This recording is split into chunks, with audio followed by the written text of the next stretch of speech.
Happy Tuesday, gentlemen. Yes, I'm Erica N in the chat. What's going on, Erica? How My you living? Good question is, evening. hi. I said hi to all of you on the chat. So happy to hear from you guys. I was happy to cam up, but there's a conflict of interest happening in my background right now. I'm not going to say what Oh, yet. really? Whoa. Uh-oh. Yes, really.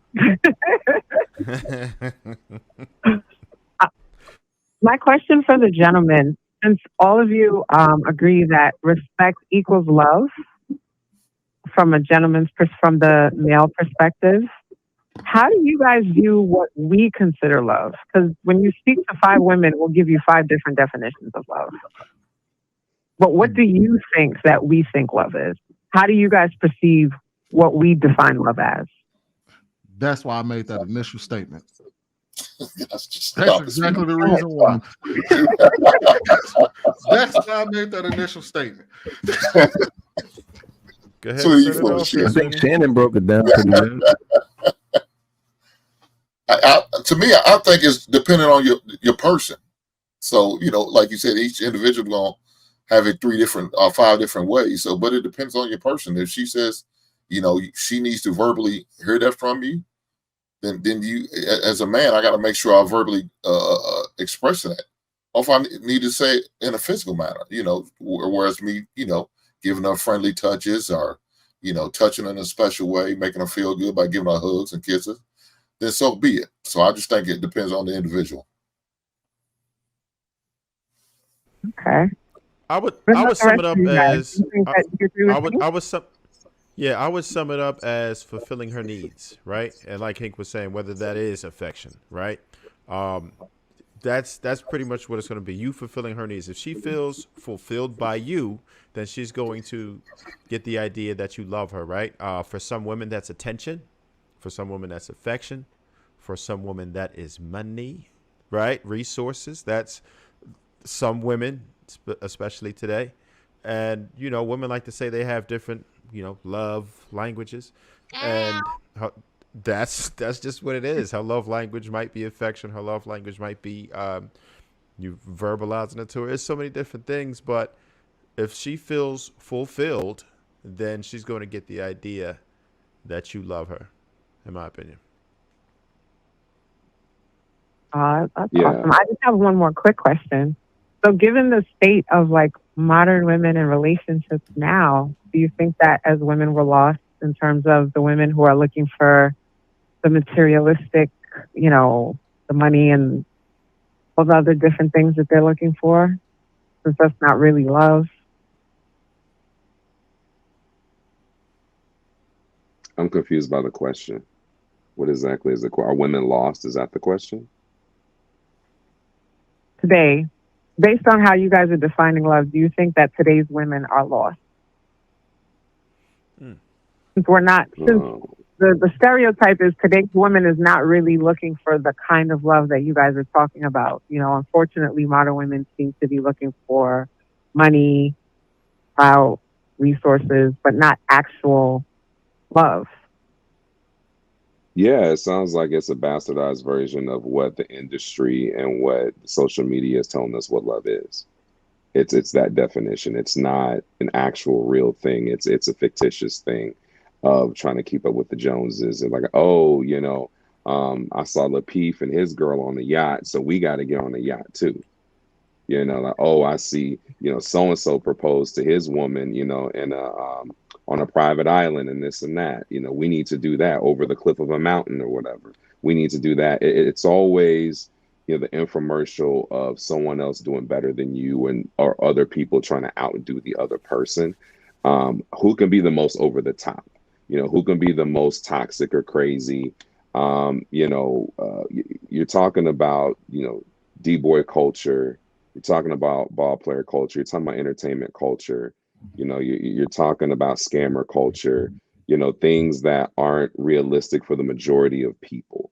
You're talking about things either for a particular select 1% or for people that are, blowing money that is fast money that doesn't last, a long time. It makes a cute picture, but that shit don't last.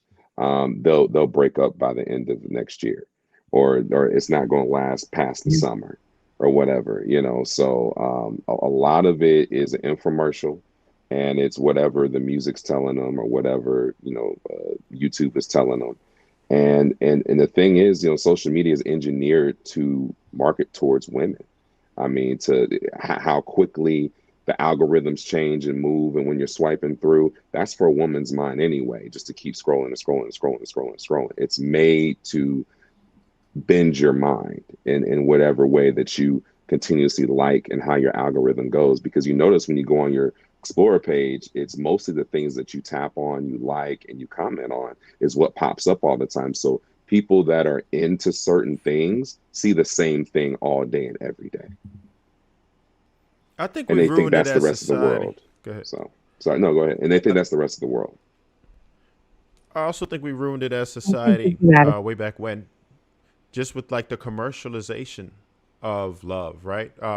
When the hell did we decide that romance was a requirement, right? Like, I understand it's cool and I try to be romantic when I could be, but before, like Lewis was saying earlier, man, the duty, people loved you because you would protect and provide.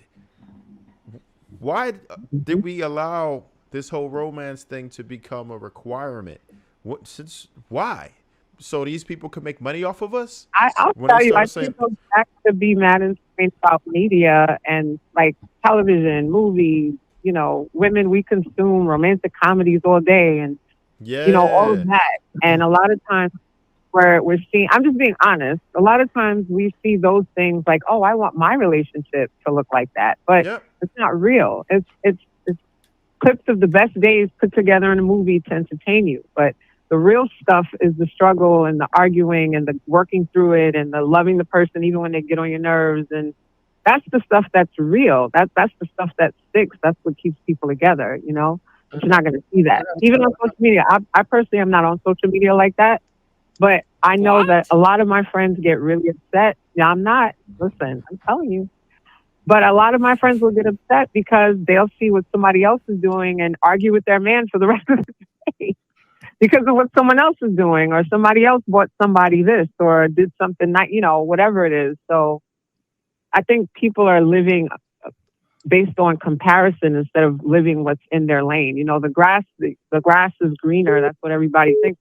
The grass is greener where you water it. If you water your own grass, your grass is amazing. Hey, Eric, I got a couple questions for you real quick. Because I know JR got somebody else that he need to bring up. I got a couple questions for you. First question. If you love a man but you don't respect him, will you leave him? Oh God, I have to respect you. Yeah, I grew up with my dad, so respect is big. It was in my household, and I'm Haitian, so respect is like the first. There it is. I got a follow up. Erica. Thank you. I got a follow up. If you respect a man but don't love him, will you leave him? That's harder. If I respect you, I'm hoping that there are qualities that you have that I can find a way to build that emotional bond. I said if you respect him but you don't love him. If I don't love him and it doesn't grow, then I don't think I could. I don't know if I could be with him. I can be with you as a partner, but there's going to be things that are lacking, you know? Sweeney, that's disingenuous. That's a disingenuous. You can respect him, but not be in love with the person. She can love you, but not be in love with you. Yeah. That's a disingenuous question for sure. It's almost like a setup. Like, no, that was a setup, bro. That was a setup. The reason why I asked that question. Flag on the plane. The reason why I asked that question is because we're assuming that women do not think like that. They could respect a man, but if they do not love him, they have the capacity to leave. That's why she said even when she thought I was saying something else, she said, "Ooh, that's tough." Because that's how they think. So, Sweeney, you got to get there though. With a woman, like if you're dating somebody, you're like, okay, I'm respecting this. I respect this dude. I respect his hustle, what he's got going on. I like his situation. But you got to get to know the dude to love the dude. You got to exchange like romantic gestures and get to that point. Like love just doesn't just come just because you respect somebody. Like That you is got to true. get there But without first. respect, you don't get It's there at almost all. like you're going backwards. It's like you're backpedaling. Like, oh well, if they don't respect you, if they respect you, but they don't love you, would they stay? It's like, well, wait a minute. She had to love you from the beginning. It had to be qualities and attributes about you that she had to love first in order to get in that position with you.